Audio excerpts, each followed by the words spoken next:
আপনি কি জানেন পশ্চিমবঙ্গের বীরভূমে এমন এক কালী মন্দির আছে যার দরজা প্রতি রাতে বন্ধ রাখা হয়?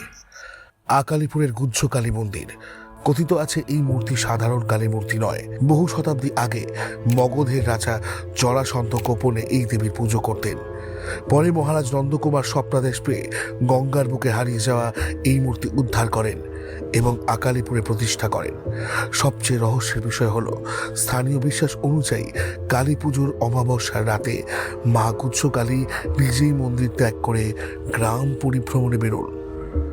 তাই সেই রাতে অনেকেই মন্দিরের আশেপাশে যেতে ভয় পান। মন্দিরের পাশেই রয়েছে শ্মশান এবং ব্রাহ্মণী নদী।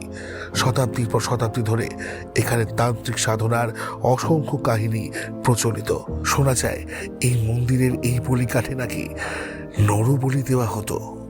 তাহলে প্রশ্ন হলো, এগুলো কি শুধুই লোককথা, নাকি সত্যি আকালিপুরের গুজ্জ কালী মন্দিরে আজও লুকিয়ে আছে এমন এক রহস্য যার উত্তর কেউ জানে না?